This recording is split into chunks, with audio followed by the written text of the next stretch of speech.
Люди на территории современного черноморского города Геленджик жили еще с VI века до нашей эры. Тогда теплый живописный берег населяли племена Бронзового века. Они увековечили себя погребальными сооружениями из каменных плит. Как полагают исследователи, название города имеет тюркские корни, и произошло оно от слияния «килен» – невеста с уменьшительно-ласкательным суффиксом «жик». Словосочетание можно перевести как «белая невеста». Кстати, в поддержку этой версии в 2010 году на набережной Геленджика установили скульптуру «Белая невеста». Символ Геленджика представляет собой двухметровое изваяние молодой красивой черкешенки. Находится памятник на центральной площади набережной. Кстати, протяженность набережной Геленджика одна из самых длинных в мире. Она составляет 14 километров. А выложенное на горе Маркотх название города видно даже из космоса.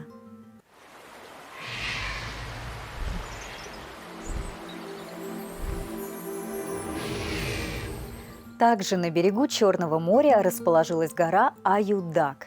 Ее название в переводе с тюркского означает «медвежья гора». Она действительно схожа с медведем, который, будто наклонившись, пьет воду прямо из моря. Находится гора на южном берегу Крыма, на границе Большой Алушты и Большой Ялты. Аюдак является классическим несостоявшимся вулканом.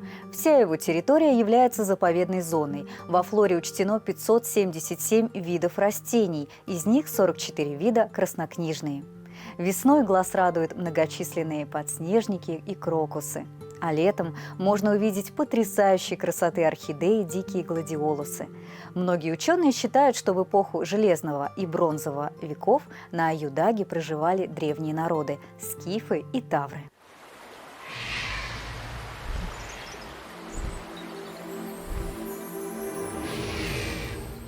Барнаул. Доподлинно неизвестно, откуда взялось название города.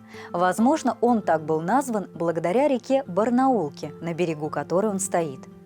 Как полагают ученые, исходной формой топонима Барнаул является Боро-Ноул, где Боро – буре – это волк. Этот вариант подкрепляется тем, что в ленточном бару, по которому протекает Барнаулка, ранее водились волки, а в районе истоков реки расположено множество озер. В отличие от многих других городов России, за всю свою историю Барнаул никогда не переименовывался.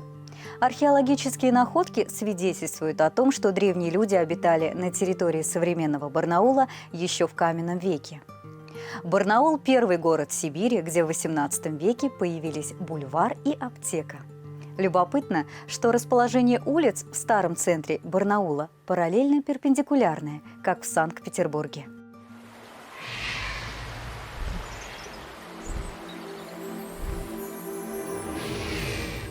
В каждом уголке нашей Родины, да и по всему миру, можно найти следы наших предков. Важно лишь увидеть, услышать и познать. Ассаляму алейкум!